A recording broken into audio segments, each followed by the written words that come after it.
राधे कृष्णा की अपने भक्तों के साथ होली। एक दिन गोलोक में बैठे हुए कृष्ण भगवान और राधा रानी बातें कर रहे थे। देखिए भगवान, पृथ्वी पर लोग होली कितने धूमधाम से मना रहे हैं।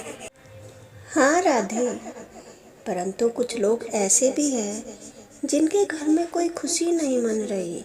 उनके घरों में सब दिन एक रात समान होते हैं। पर ऐसा क्यों? राधे, देखो, मोहन नगर में वह औरत मेरी बहुत बड़ी भक्त है और बहुत ही दयालु, परंतु वह इतनी दुखी है। न वह होली मनाती है और न ही दीपावली। भगवान, आपकी इतनी बड़ी भक्त होने पर भी उसके जीवन में ऐसा क्या हुआ जो न वह होली मनाती है और न ही दीपावली? राधे, उसका पति मर गया है और उसका एक बेटा था, वो भी उसे छोड़कर विदेश चला गया है। अब वह औरत काफी सालों से अकेली रहती है। प्रभु, चलो उसके घर जाकर देखते हैं।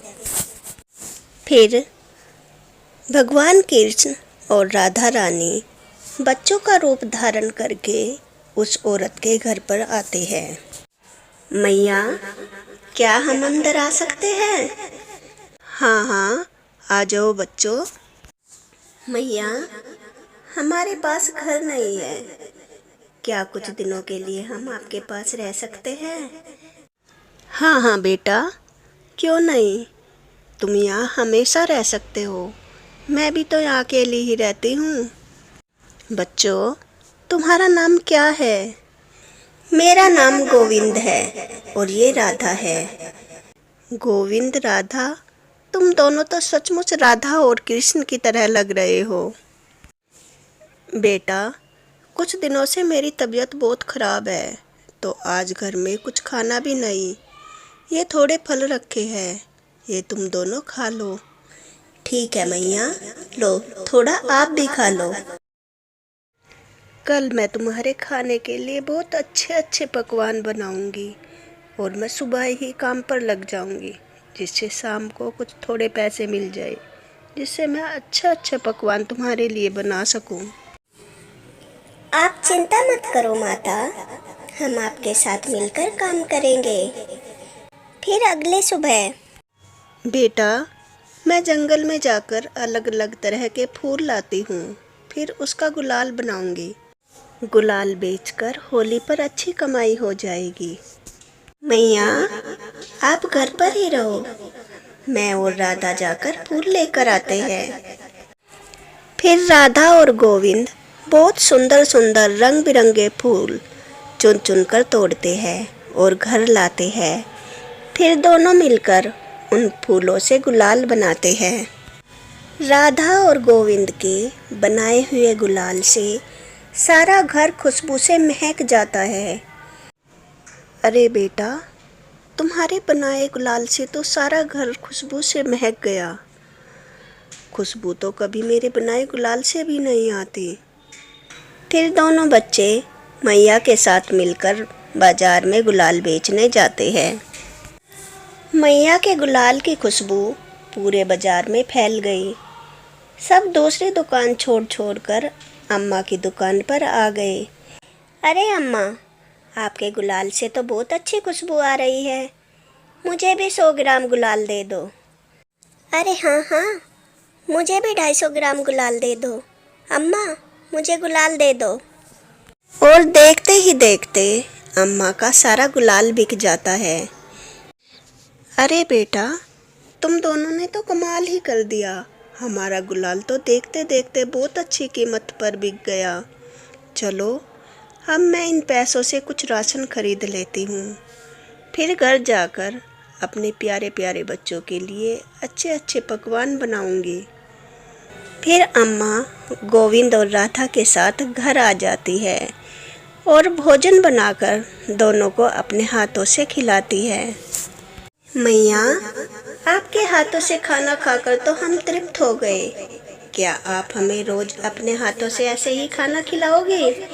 हाँ हाँ मेरे बच्चों, तुम बच्चों से तो जैसे मुझे नया जीवन ही मिल गया। मैया, मैं और माधव फूल लेने जा रहे हैं।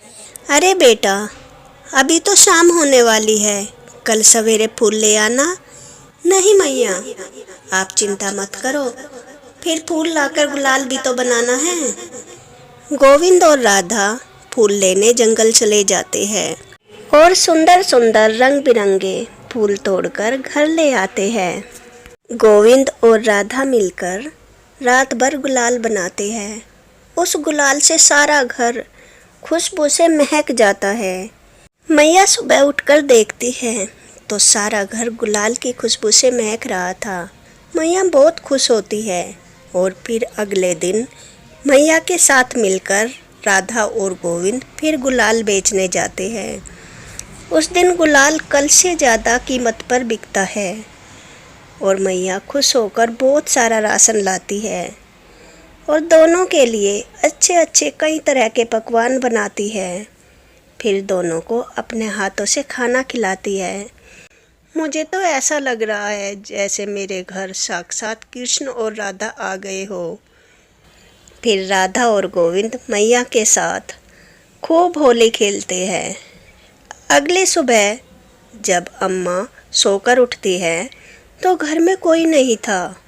मैया गोविंद और राधा को सब जगह ढूंढती है और आवाज़ लगाती है, गोविंद, राधा, गोविंद, राधा, कहाँ गए तुम? लेकिन वे बच्चे कहीं नहीं मिलते और मैया को घर में एक बांसुरी मिलती है। वह भी गुलाल जैसी खुशबू से महक रही थी। अम्मा को यह समझते देर नहीं लगती कि वे बच्चे और कोई नहीं राधा और कृष्ण थे। अम्मा भाव विभोर हो उठती है और भगवान कृष्ण के चरणों में बैठ जाती है। ऐसे है हमारे भगवान कृष्ण और राधा रानी, जो अपने भक्तों के पास उन्हें दुखी देखकर कभी कभी ऐसे भी आ जाते हैं। बोलो राधे कृष्णा की जय। ऐसी ही नई नई कहानियाँ सुनने के लिए मेरे चैनल को लाइक एंड सब्सक्राइब करें। Thanks for watching.